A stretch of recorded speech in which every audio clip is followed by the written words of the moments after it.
bonsoir à tous. Alors on va parler un petit peu des chrétiens d'Orient, même si on pourrait parler d'autres zones géographiques aussi. L'aide à l'Église en détresse, c'est une fondation pontificale et on aide l'Église dans 150 pays, donc un petit peu partout. Il faudrait parler de la difficulté d'être catholique en Chine, c'est un vaste sujet. Il faudrait parler de l'Inde, il faudrait parler de l'Afrique dans un certain nombre de pays, de l'Amérique du Sud. Mais effectivement, on va se concentrer sur le Moyen-Orient, parce que d'abord c'est un petit peu au cœur de l'actualité, et puis c'est sans doute une des régions du monde où c'est le plus difficile aujourd'hui d'être chrétien. Ça a été évoqué, les attentats au Pakistan, dimanche de Pâques.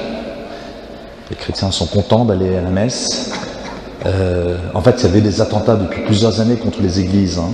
Donc, aller à la messe dans ces pays-là, c'est juste un acte d'héroïsme, parce qu'on est on n'est pas certain de rentrer chez soi. Donc, il vaut mieux être en état de grâce, se confesser régulièrement. Mais c'est pas propre au Pakistan. Dans plusieurs pays du Moyen-Orient, c'est la même situation. Vous vous souvenez peut-être de l'attentat à Alexandrie en 2010 pour le jour de l'an. Et j'étais allé un an plus tard, moi, à Alexandrie, justement pour être là pour le premier anniversaire. Et j'avoue que on est arrivé un peu en avance, parce que bon, il y avait du monde, et surtout pour ne pas être trop près de la porte d'entrée, au cas où il y aurait eu une autre explosion. Donc finalement, ça finit par forcément d'éteindre sur votre manière de pratiquer. En 2011, l'année suivante, il y avait eu un attentat à Bagdad. Alors des attentats à Bagdad, il y en a beaucoup, mais vous vous souvenez peut-être contre la cathédrale syro-catholique, où ils étaient rentrés, ils avaient assassiné plusieurs dizaines de fidèles, quelques prêtres. Alors je reviens au Pakistan. En fait, depuis des années, du coup, ils ont pris des précautions. Ils ont mis des enceintes autour des églises, des murs donc, avec des gardes. On rentre pas aussi facilement que ça. Mais du coup, ils ont trouvé une nouvelle manière de faire des attentats dans un parc public où les chrétiens s'étaient rassemblés pour fêter ce jour. Alors il y a aussi des musulmans qui sont morts parce que c'est un pays majoritairement musulman, et puis ils n'ont pas fait le tri forcément, mais de fait c'était un attentat anti-chrétien revendiqué tel quel le jour de Pâques pour, encore une fois, faire peur aux chrétiens et leur intimer l'ordre de finalement abandonner leur foi, alors qu'ils ne sont que 2% dans ce pays. Les attentats au Moyen-Orient, donc il y en a eu beaucoup. En fait, les chrétiens au Moyen-Orient, il n'y en a plus beaucoup. Lorsqu'on regarde statistiquement leur évolution, on est dans une espèce de phase terminale. On peut parler de quasi-disparition.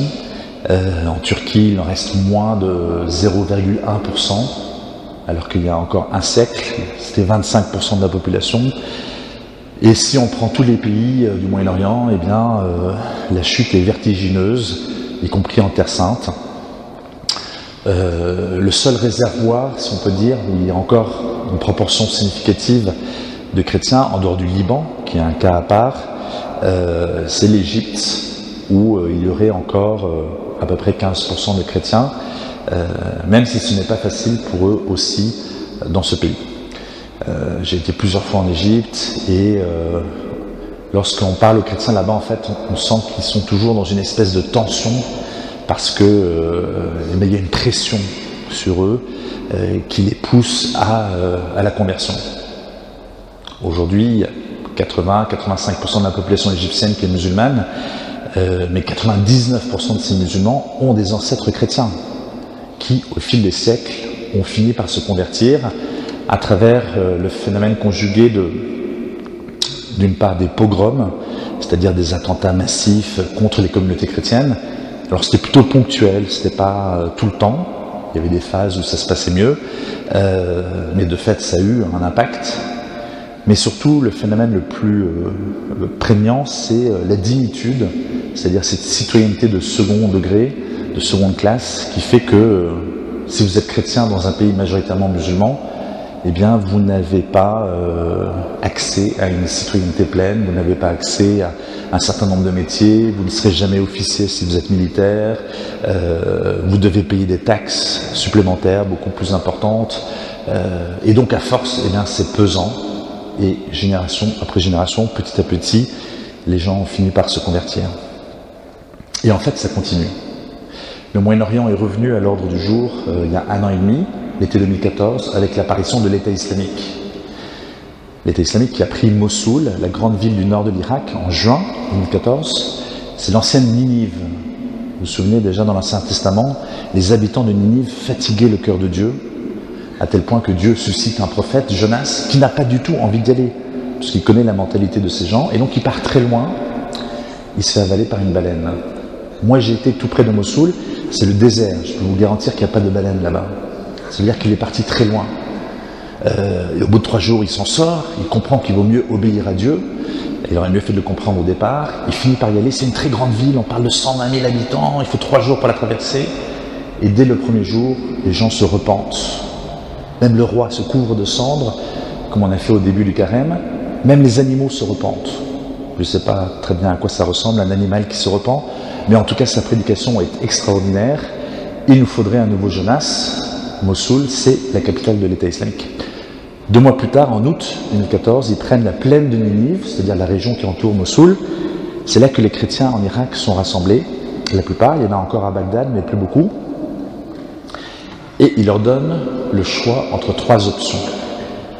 Premièrement, vous convertissez à l'islam. Deuxièmement, vous partez. Troisièmement, on vous massacre tous. Et à ma connaissance, tout le monde est parti.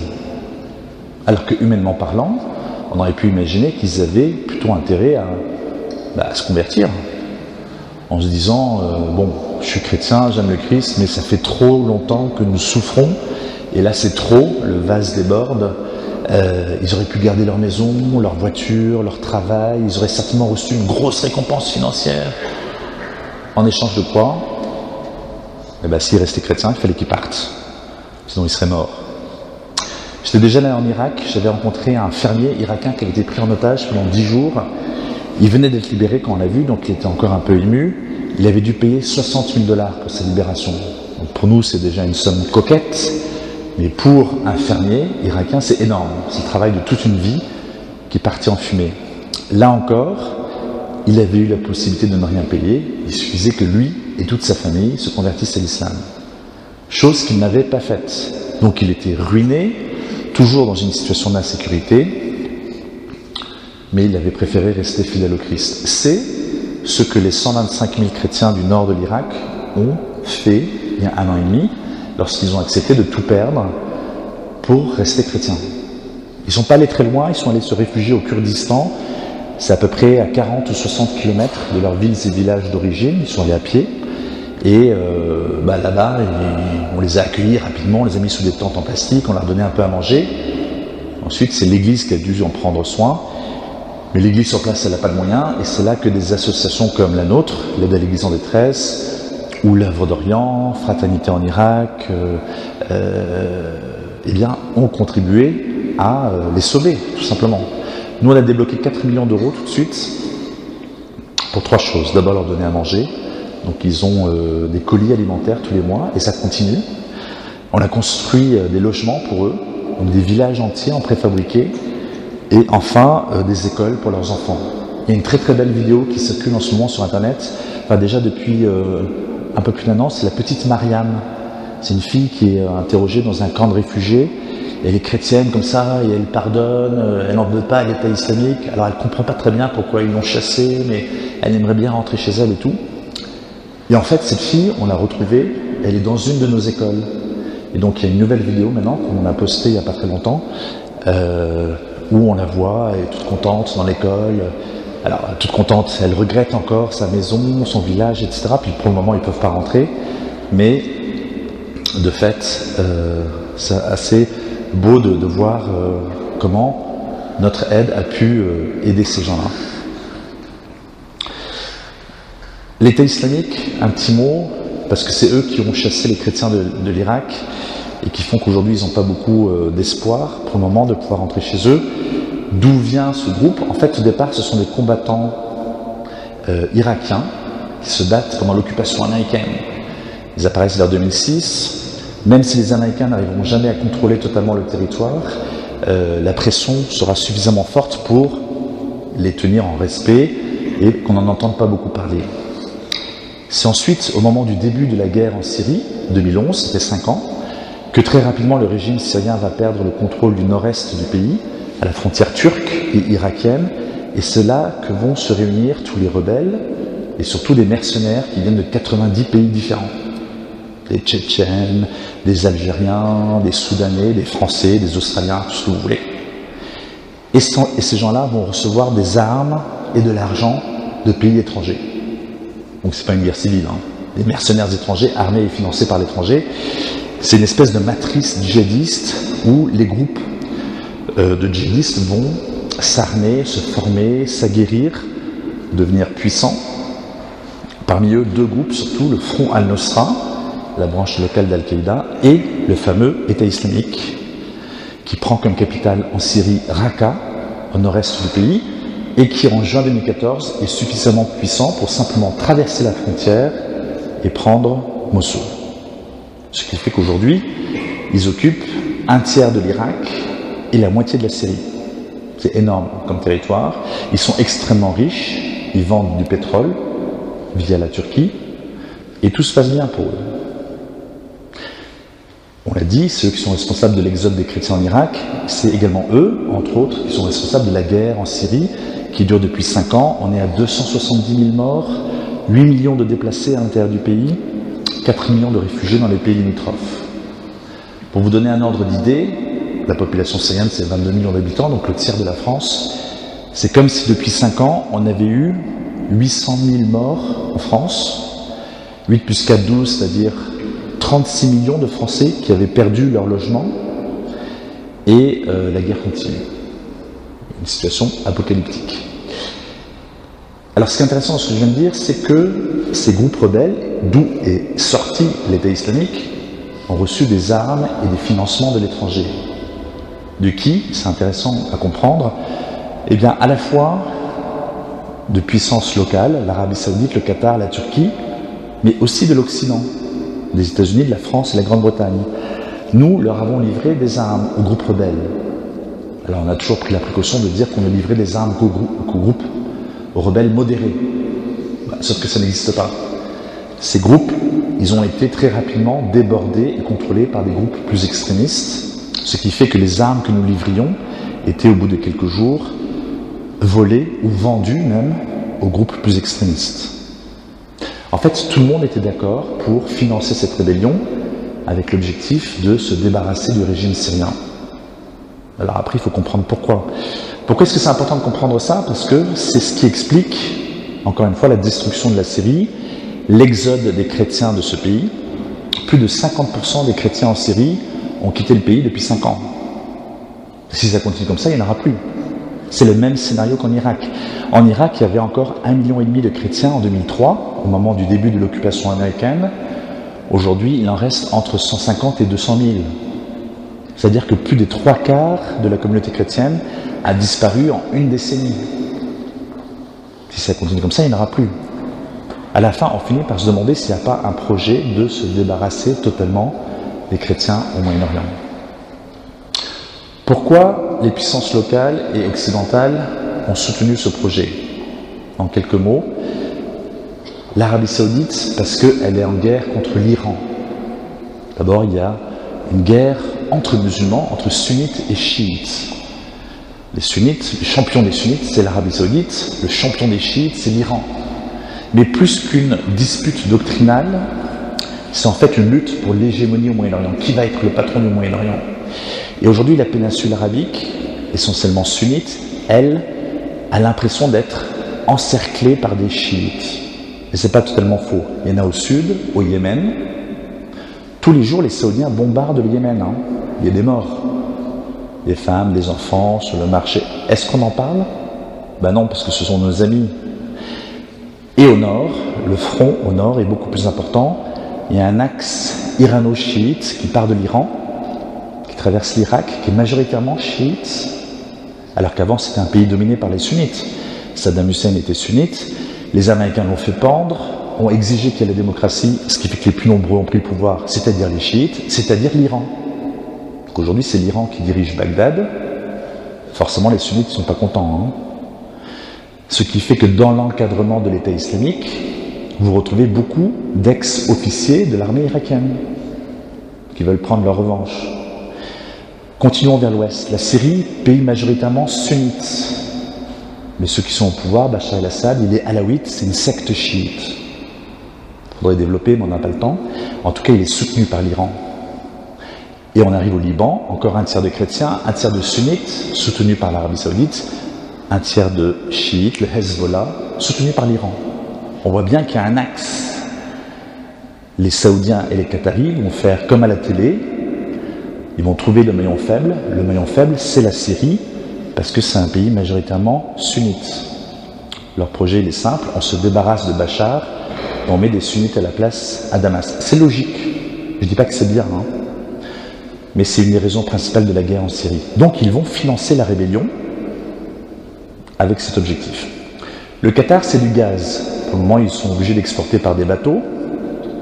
Ils ont l'idée de construire un gazoduc qui traverse la péninsule arabique, qui traverse la Syrie pour rejoindre les grands gazoducs turcs.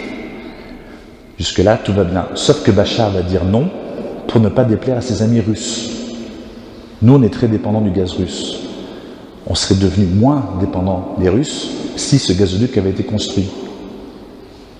Et donc, le Qatar va aussi décider de financer la rébellion pour punir Bachar d'avoir refusé ce projet. On est sur des questions d'argent, et l'argent au Moyen-Orient, c'est l'énergie, c'est le pétrole et le gaz. Enfin, les Turcs, ils sont très contents de soutenir l'État islamique, parce qu'ils sont dans un délire néo-ottoman, ils veulent reconstruire un peu leur empire, reprendre une partie de la Syrie et de l'Irak, en finir avec les Kurdes. Là, c'est pareil, hein. Les Turcs sont en train de tuer les Kurdes dans l'est du pays, apparemment ça ne dérange personne. En tout cas, tout le monde était d'accord pour financer cette rébellion, ce qui fait que l'État islamique a pu émerger. La question, c'est pourquoi est-ce que nous, on a participé à ça? Est-ce que c'est notre intérêt de créer cet aspirateur à vocation djihadiste en Syrie? A priori, non. En réalité, il faut croire qu'on a des intérêts. On est en faillite, on a besoin d'argent. Eux en ont beaucoup, les pétrodollars.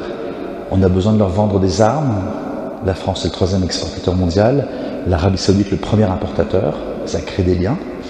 S'il y a la guerre, c'est encore mieux. Entre parenthèses, je ne dis pas que c'est mal de vendre des armes. Hein. L'armée française, elle a besoin d'armes. En soi, c'est pas mal.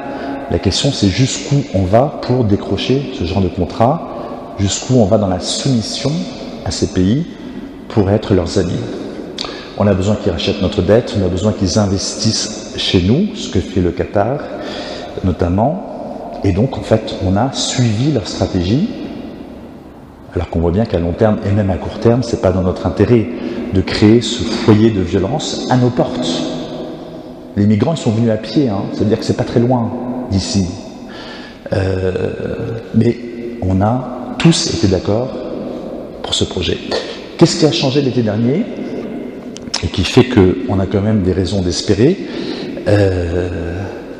Deux choses. D'abord, l'intervention russe, qui ont dit, nous, on veut que la guerre cesse en Syrie. Donc on va défendre et renforcer l'État syrien. C'est pas une question de savoir si l'État syrien est bien ou pas bien, c'est l'État syrien.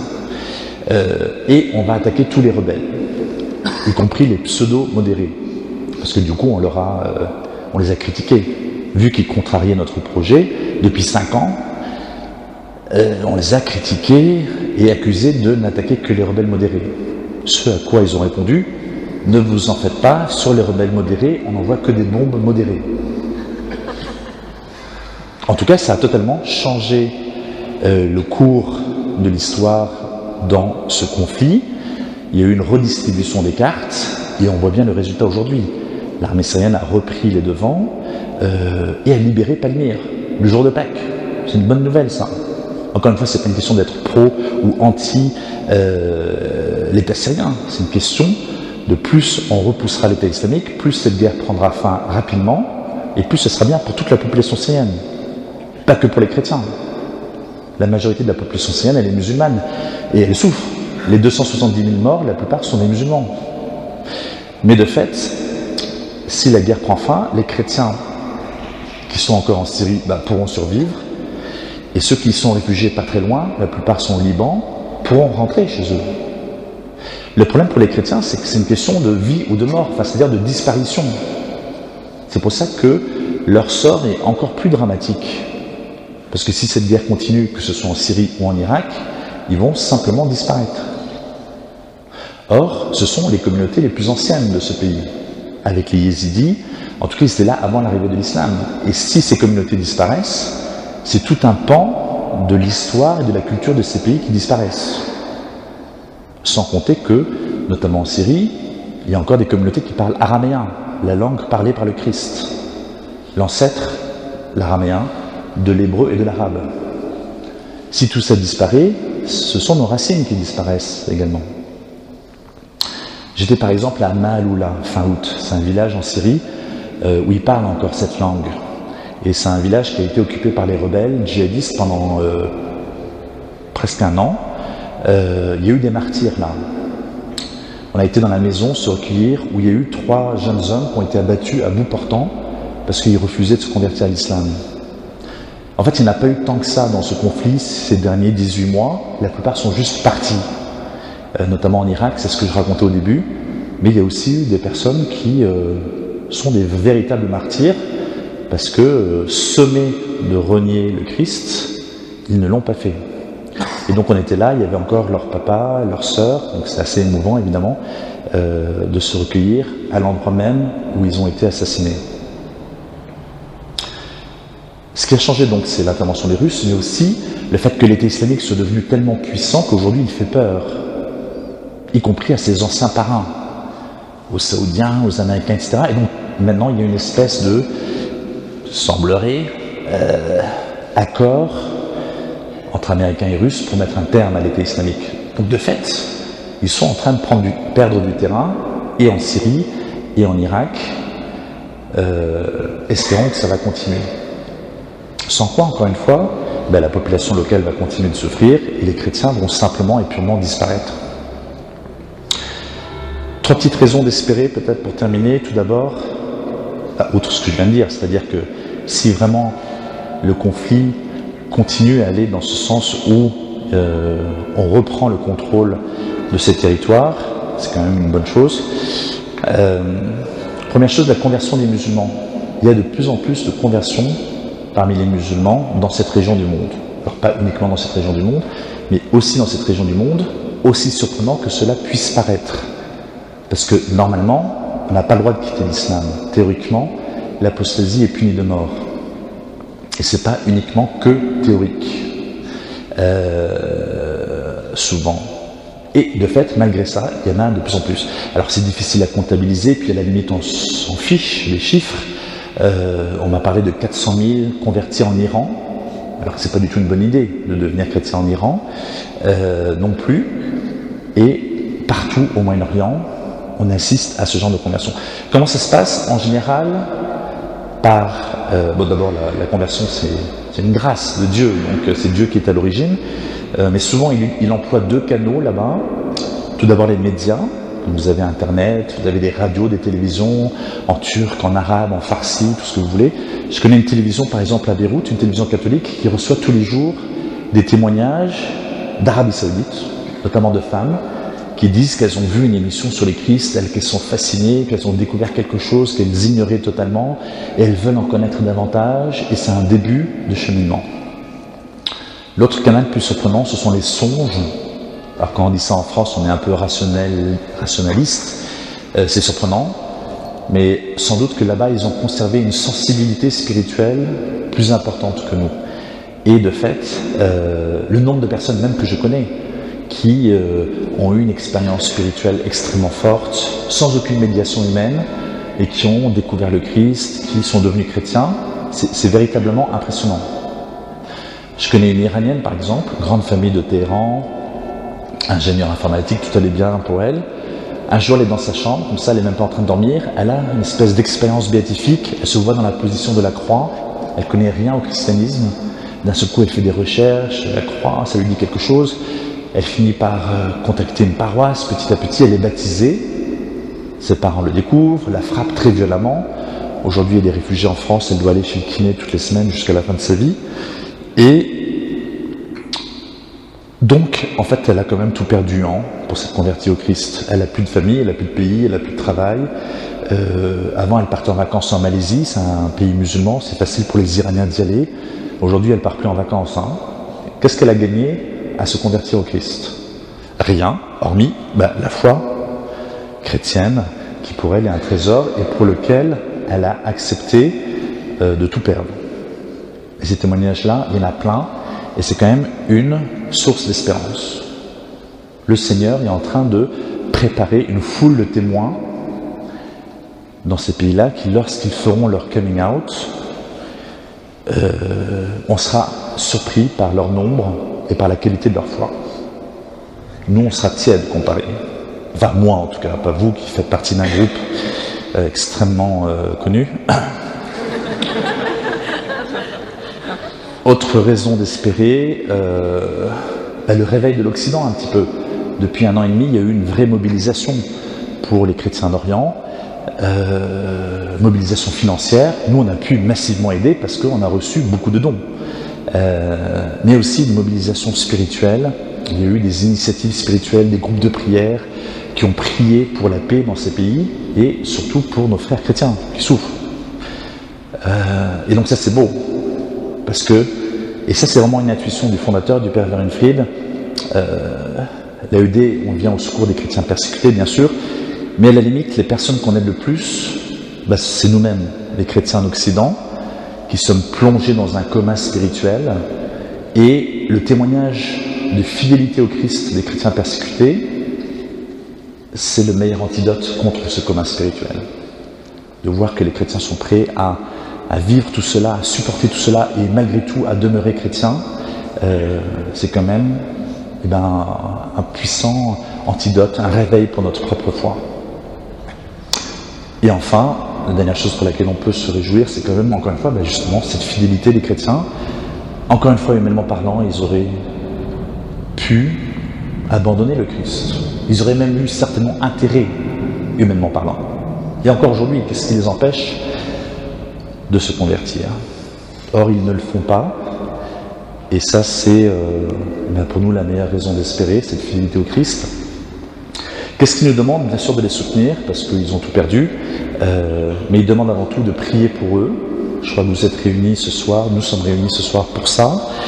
Et donc ça va être l'occasion, pas uniquement ce soir, j'espère que vous prierez encore pour eux, mais certainement que vous le faites déjà, de les garder dans votre prière. En tout cas ce soir c'est ce que nous allons faire. Merci beaucoup.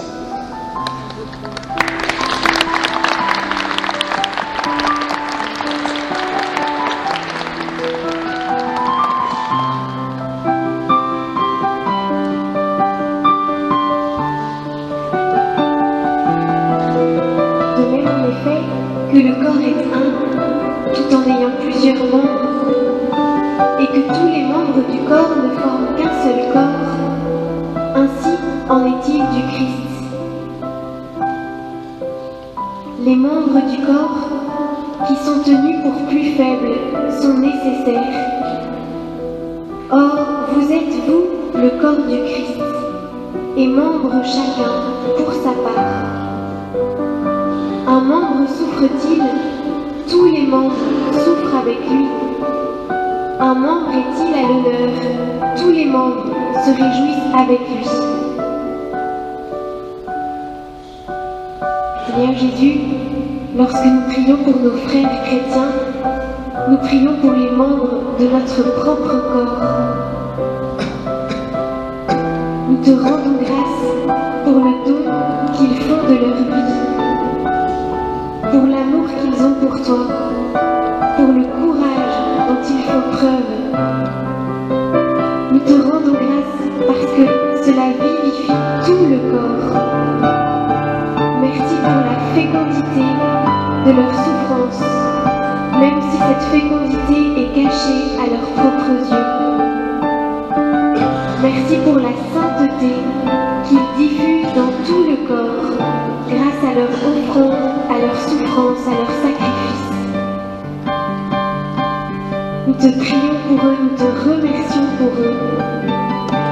Merci Jésus, toi qui es la tête de ce corps, de nous vivifier, de nous donner ta paix et ta sainteté. Merci de nous donner ta vie.